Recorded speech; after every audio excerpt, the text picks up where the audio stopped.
നമ്മുടെ Thiruvananthapuram mayor V Rajesh ചരിത്രം തിരുത്തി കുറിച്ചുകൊണ്ട് തിരുവനന്തപുരത്ത് ഇന്ത്യ ചരിത്രത്തിൽ, നമ്മുടെ കേരള ചരിത്രത്തിൽ ആദ്യമായൊരു BJP മേയർ സ്ഥാനമേൽക്കുകയുണ്ടായി. അതൊരു വൻ ചർച്ചാ വിഷയമായിരുന്നു. പുതിയൊരു ചരിത്രം പിറക്കുകയായിരുന്നു.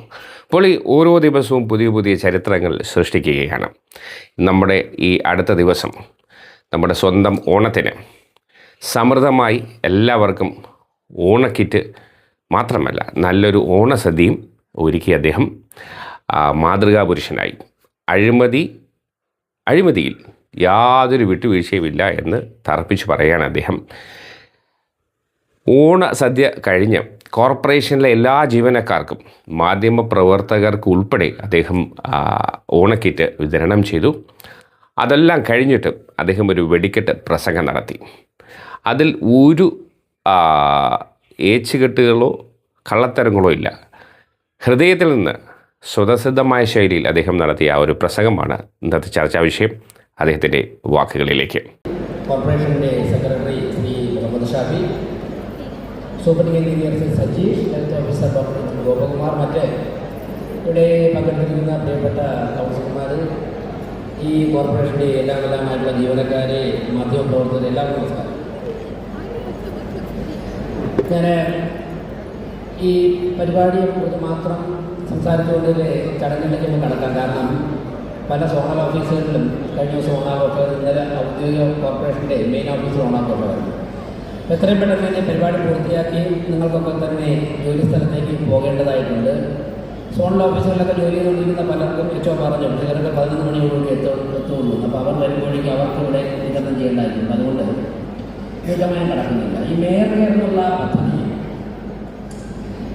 കഴിഞ്ഞ ഒരു കോർപ്പറേഷൻ്റെ ഭരണസമിതി വന്നൊരു 3-4 മാസം കഴിഞ്ഞപ്പോഴേക്കും ആറ്റാൽപ്പാലൊക്കെ കഴിഞ്ഞ് പല സ്ഥലങ്ങളിൽ യാത്ര ചെയ്യുമ്പോൾ, തിരുവനന്തപുരം കോർപ്പറേഷനുള്ളിലും പുറത്തുമൊക്കെ യാത്ര ചെയ്യുമ്പോഴേക്കും ജനങ്ങളുടെ ഭാഗത്തു നിന്ന് വളരെ വലിയ പോസിറ്റീവായിട്ടുള്ള പ്രതികരണമാണ് ഈ കോർപ്പറേഷൻ നടക്കുന്ന പ്രവർത്തനങ്ങളെക്കുറിച്ചുണ്ടായത്. അവർ പൊതുസമൂഹത്തിൽ പലരും ധരിച്ചത് ഒരു പുതിയ ഭരണസമിതി അധികാരത്തിലേക്കുമ്പോഴേക്കും ആശയപരമായി വ്യത്യസ്തമായിട്ടൊക്കെ നിൽക്കുന്ന ജീവനക്കാരൊക്കെ ഉള്ള സ്ഥാപനം, ഇത്രയും വലിയൊരു സ്ഥാപനം ഏത് തരത്തിലാണ് മുന്നോട്ട് പോകാൻ സാധിക്കുന്നത് ഒരു ആശങ്കയും അല്ലെങ്കിൽ ഒരു കൗതുകവും ഒക്കെ പലർക്കും ഉണ്ടായിരുന്നു. എന്നാൽ ഈ ഭരണസമിതിയുടെ നയവും ആ നയം ജീവനക്കാരുടെ കൊണ്ട് പറയുകയും ചെയ്തപ്പോഴേക്കും ജീവനക്കാരുടെ ഭാഗത്തുനിന്ന് വളരെ വലിയൊരു പിന്തുണയാണ് കോർപ്പറേറ്റ് പ്രവർത്തനങ്ങൾ ലഭിച്ചത്. അങ്ങനെ കൂട്ടായ ഒരു പ്രവർത്തനത്തിൻ്റെ ഭാഗമായി ആദ്യത്തെ ഒരു 3 മാസം കഴിഞ്ഞപ്പോൾ തന്നെ നാട് അംഗീകരിക്കുന്ന ഒരു അവസ്ഥയിലേക്ക്, അല്ലെങ്കിൽ നാട് പ്രതീക്ഷയോടെ കാണുന്ന ഒരവസ്ഥയിലേക്ക് നമുക്ക് എത്തിച്ചേരാൻ സാധിച്ചു. അപ്പോഴേക്കും പലരും പറഞ്ഞു,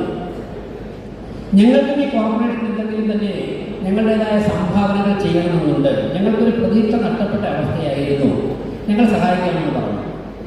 അപ്പോഴേക്കും മുതിർന്ന ഭരണസമിതിയുടെ നേതൃത്വത്തിലുള്ളവരൊക്കെ തന്നെ ചർച്ച ചെയ്തപ്പോഴാണ് മേയർ കെയർ എന്നുള്ള ഒരു ആശയം രൂപപ്പെട്ടത്. അപ്പോൾ ആദ്യം നോക്കിയപ്പോൾ ആദ്യത്തെ അവസരമാണ് സ്കൂൾ ഓപ്പണിംഗ് ഡേ.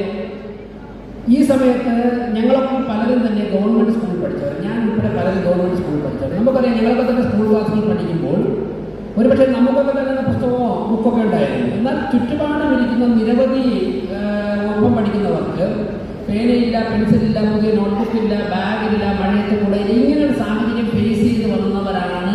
അവരൊക്കെ കണ്ടു വളർന്നവരാണ് ഞങ്ങൾ പലരും തന്നെ. അപ്പോൾ ഞാൻ പറഞ്ഞു, സ്കൂൾ തുറക്കാൻ പോയില്ലേ, നമുക്ക് കുട്ടികളെ സഹായിച്ചാലും. അങ്ങനെ ചർച്ച ചെയ്തപ്പോഴാണ് കുട്ടികൾക്ക് ബാഗും ബുക്കും ഒക്കെ കൊടുക്കണമെന്നുള്ള ആശയം വന്നത്. ഇത് സമൂഹത്തിൽ പലരോട് പറഞ്ഞപ്പോഴേക്കും പ്രിയപ്പെട്ടവർ വളരെ വലിയ പിന്തുണയാണ് തിരുവനന്തപുരം കോർപ്പറേഷൻ്റെ ഭരണ നേതൃത്വത്തിന് കിട്ടിയത്. അപ്പോൾ ഞങ്ങൾ ആലോചിച്ച് എങ്ങനെയാണ് കുട്ടികളെ സെലക്ട് ചെയ്യേണ്ടത്, കൗൺസിലർമാർ സെലക്ട് ചെയ്യട്ടെ, അല്ലെങ്കിൽ മറ്റു പല സിസ്റ്റം വഴി സെലക്ട് ചെയ്യാം.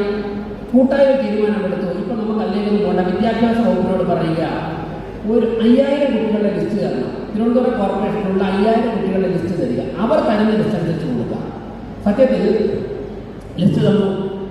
ചുരുങ്ങിയ സമയം കൊണ്ട് ചിലരോടൊക്കെ പറഞ്ഞപ്പോഴേക്കും 5000 ബാഗ് പ്രതീക്ഷിച്ചെടുത്ത് 6000-6500 ബാഗാണ് നിങ്ങളുടെ ഓഫറാണ് ലഭിച്ചത്. ഒടുവിൽ ആ ബാഗുകളൊക്കെ എത്തി ഞങ്ങൾ എല്ലാ സ്കൂളുകളിലും വിതരണം ചെയ്തു. ഇത് കണ്ടതിന് ശേഷം ലോകത്തിൻ്റെ നാനാഭാഗങ്ങളിൽ നിന്നും പലരും തിരുവനന്തപുരം കോർപ്പറേഷൻ്റെ പ്രവർത്തനങ്ങളെ സഹായിക്കാൻ വേണ്ടി തയ്യാറായിരിക്കുകയാണെന്നാണ് എനിക്ക് പറയാനുള്ളത്. ഞാൻ സൂചിപ്പിക്കുന്നത്, ഈ പ്രവർത്തനം കഴിഞ്ഞ 8 മാസം കൊണ്ട് ഒരു മേയറോ ഒരു ഭരണസമിതിയോ ഒരു സെക്രട്ടറിയോ ചേർന്ന് ഉണ്ടാക്കിയ ഒരു പ്രവർത്തനത്തിൻ്റെ വിലയിരുത്തല്ല, മറിച്ച് കഴിഞ്ഞ 10-30-40 വർഷമായി നിങ്ങളൊക്കെ തന്നെ നിങ്ങളുടെ ജീവിത ജീവിതം ഇവിടെ ഇൻവെസ്റ്റ് ചെയ്ത് ഇവിടെ നിങ്ങളുടെ ജീവിതം ഇവിടെ നൽകിക്കൊണ്ട് ഈ ഇരിക്കുന്ന ജീവനക്കാർ ഒറ്റക്കെട്ടായി പ്രവർത്തനത്തിന്റെ ഫലമായിട്ടാണ് ഈ ഒരു ഗുഡ്വിൽ കോർപ്പറേഷന്റെ പേരിൽ ഉണ്ടായിട്ടുള്ളത്. പക്ഷേ ഞങ്ങൾ ഭരണത്തിൽ വന്നതിന് ചെയ്യുന്നത് ഞങ്ങൾ ചെയ്യുന്നത് അഴിമതി എന്നുള്ളൊരു വാക്ക് തിരുവനന്തപുരം കോർപ്പറേഷൻ ഇനി ഒരിടത്തും ഉണ്ടാകാൻ പാടില്ല എന്നുള്ള ശക്തമായ ഒരു നിലപാടുകൾ സ്വീകരിച്ചതിലൂടെ കോർപ്പറേഷനെ സഹായിക്കാൻ വേണ്ടി തയ്യാറായിട്ടുള്ള ലോകത്തെ എല്ലാ വിഭാഗം ജനങ്ങളും നൽകുന്ന സഹായങ്ങൾ ഞങ്ങൾക്ക് ജനങ്ങളിൽ എത്തിക്കാൻ സാധിക്കുന്നു.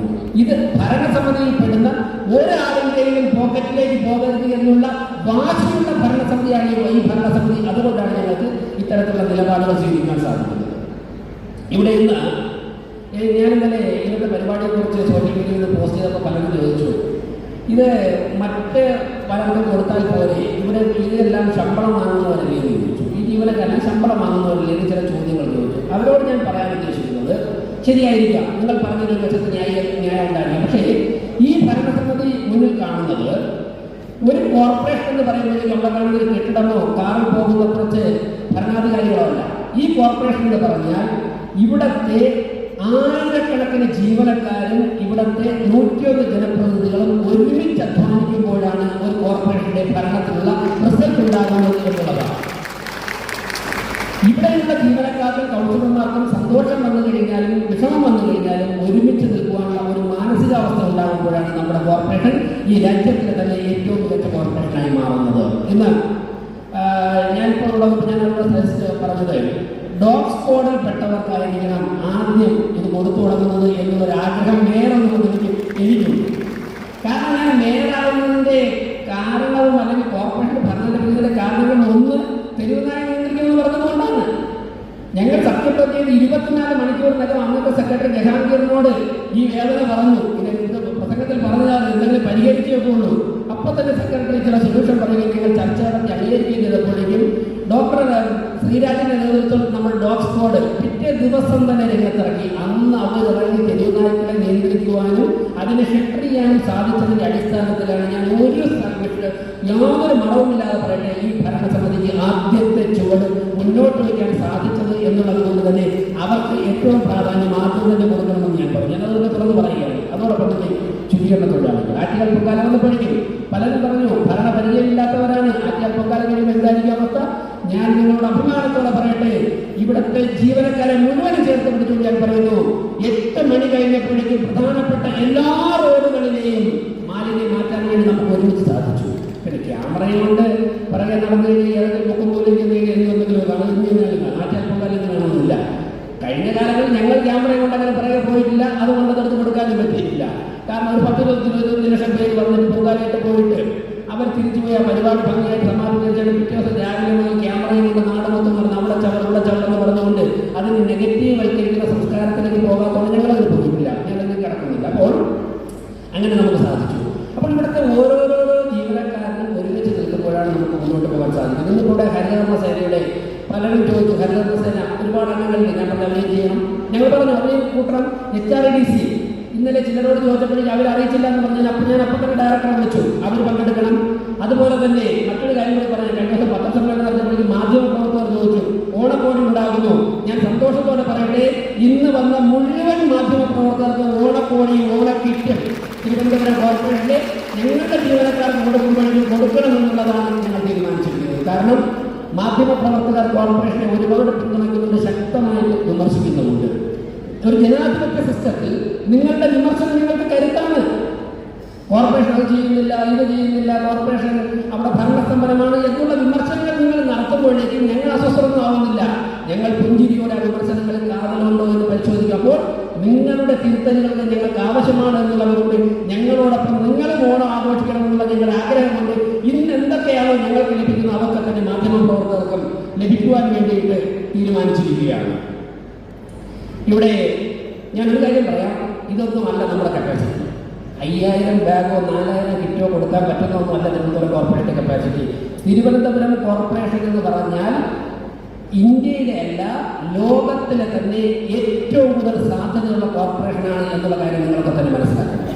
8 മാസം ഭരണത്തിന് നേതൃത്വം കൊടുത്തപ്പോഴേക്കും ഞങ്ങൾക്ക് ഇത്രത്തോളം ജീവനക്കാരെ ചേർത്ത് പിടിക്കാൻ സാധിക്കുന്നുണ്ട് എന്നുണ്ടെങ്കിൽ യാതൊരു സംശയവും വേണ്ട, നമ്മുടെ സ്വപ്നത്തിലുള്ള കോർപ്പറേഷനായി തിരുവനന്തപുരം കോർപ്പറേഷൻ മാറിക്കഴിഞ്ഞാൽ ലോകത്തിന്റെ ഏത് ഭാഗത്ത് പോയിട്ട് തിരുവനന്തപുരം കോർപ്പറേഷൻ ഒരു ശുചീകരണ തൊഴിലാളി അല്ലെങ്കിൽ ഒരു എഞ്ചിനീയറിംഗിലെ ജീവനക്കാരൻ, ഡ്രൈവർ എന്ന് പറഞ്ഞാൽ അവർ നിങ്ങളെ ഇരു കൈയും നീട്ടി സ്വീകരിക്കുന്ന ഒരു സാഹചര്യം ഉണ്ടാകും എന്നുള്ള കാര്യത്തിൽ യാതൊരു സംശയമില്ല.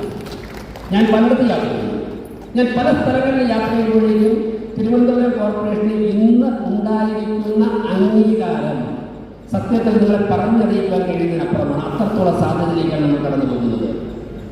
നമ്മൾ ചെയ്തുകൊണ്ടിരിക്കുന്ന പ്രവർത്തനങ്ങൾ കഴിഞ്ഞ ദിവസം കുറച്ച് വിമർശനങ്ങളുണ്ടാവാം, പക്ഷേ ഞാൻ നമ്മുടെ സെക്രട്ടറിയും എഞ്ചിനീയറിംഗിലെ ജീവനക്കാരെയും മരാമത്ത് ചെയർപേഴ്സൺ ഉൾപ്പെടെ അഭിനന്ദിക്കുകയാണ്. ഞാൻ ചോദിക്കട്ടെ, അന്താരാഷ്ട്ര നിലവാരത്തിലേക്ക് വളരാൻ ആഗ്രഹിക്കുന്ന ഒരു പട്ടണം ഇന്റർനാഷണൽ ലെവലിലേക്ക്, മേയർ ലെവലിലേക്ക്, എൻ്റെ സ്വപ്നം ഈ ലോകത്തിലെ ഏറ്റവും വലിയ കോർപ്പറേഷനായി തിരുവനന്തപുരം കോർപ്പറേഷൻ മാറണം. ഇപ്പോൾ പറയുമ്പോഴേക്കും ആദ്യം ന്യൂയോർക്ക് സിറ്റിയുടെ പേരാണ് പറയുന്നത്. ന്യൂയോർക്ക് സിറ്റിയേക്കാൾ മികച്ചതായിട്ട് തിരുവനന്തപുരം കോർപ്പറേഷൻ മാറാൻ സാധിക്കും. അതിനകത്തുള്ള അത്ഭുതമൊന്നും ഒരിടത്തുമില്ല. ഞാൻ പോയി നേരിട്ട് കണ്ടതാ. വിഴിഞ്ഞം തുറമുഖത്തിന്റെ മാത്രം പശ്ചാത്തലത്തിൽ നമുക്ക് ലോകത്തിലെ ഏറ്റവും മികച്ച നഗരമാക്കി മാറാൻ സാധിക്കും. നമ്മുടെ IT ഡെവലപ്മെന്റ് മാത്രം പേരിൽ നമുക്ക് ലോകത്തിലെ ഏറ്റവും മികച്ച നഗരമാകാൻ സാധിക്കും.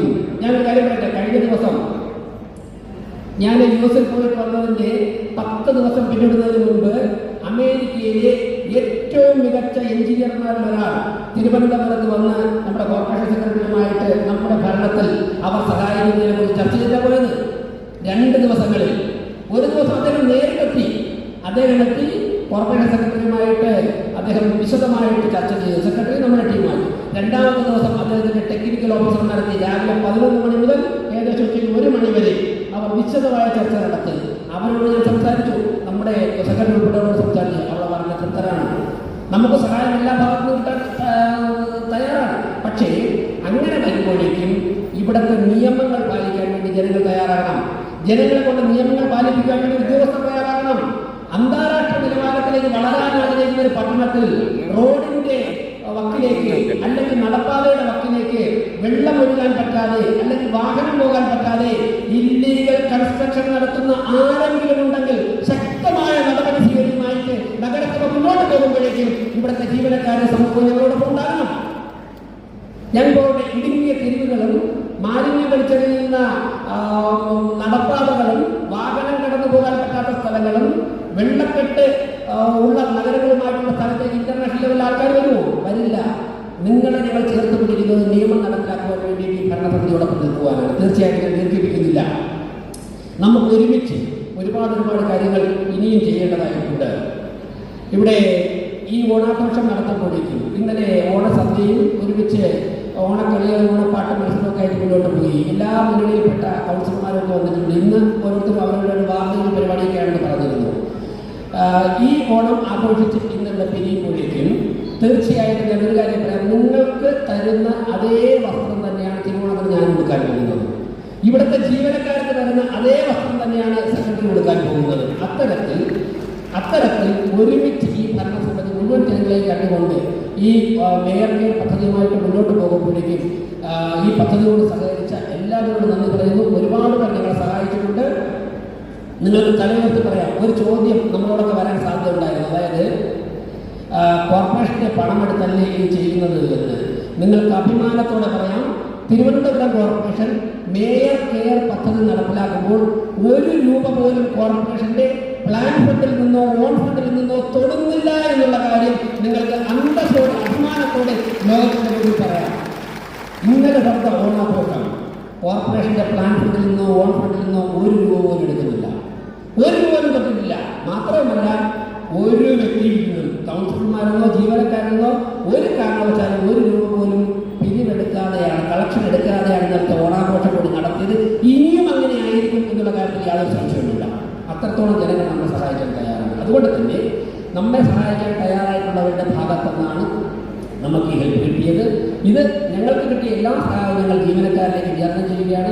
നിങ്ങളൊക്കെ തന്നെ ചേർത്ത് പിടിച്ചുകൊണ്ടായിരിക്കും ഈ 5 വർഷവും മുന്നോട്ട് പോകുന്നത്. നേരത്തെ ഇവിടെ ആരോ പ്രസംഗിച്ചോ പറഞ്ഞതുപോലെ ഒരു അപ്പോയിൻമെൻറ്റും വേണ്ട. മേയറെ കാണാൻ വേണ്ടി വൈകുന്നേരം ആ സമയത്ത് ഓഫീസിലുണ്ടെങ്കിൽ യാതൊരു അപ്പോയിൻമെൻറ്റും വേണ്ട. ചെയർപേഴ്സൺമാരെ കാണാൻ വേണ്ടി യാതൊരു അപ്പോയിൻമെൻറ്റും വേണ്ട. നിങ്ങൾക്ക് പറയാൻ പറ്റുന്ന നിങ്ങളുടെ കാര്യങ്ങൾ പറയാം. തീർച്ചയായിട്ടും ചെയ്യാൻ പറ്റുന്ന കാര്യങ്ങൾ നിങ്ങൾ ചെയ്തു തരാൻ തയ്യാറാണ്. നമുക്കൊക്കെ തന്നെ ആത്മാർത്ഥമായിട്ട് വരുന്ന വർഷങ്ങളിൽ നമുക്ക് ഒരു പണിയെടുക്കാം. ഞങ്ങൾ എല്ലാ ദിവസവും 10-11 മണി വരെ രാത്രി ജോലി ചെയ്യുന്നുണ്ട്. നിങ്ങൾ രാവിലെ 10 മണി തൊട്ട് 5 മണി വരെ നിങ്ങളുടെ ജോലി സമയം കൃത്യമായിട്ട് ജോലി ചെയ്താൽ ലോകം നമ്മെ ആരാധിക്കുന്ന കോർപ്പറേഷനാക്കി നമുക്ക് മാറ്റാൻ സാധിക്കുമെന്ന് പറഞ്ഞുകൊണ്ട് ഈ പരിപാടി ഉദ്ഘാടനം ചെയ്യാൻ പ്രഖ്യാപനം നടത്തുന്നു. നന്ദി, നമസ്കാരം.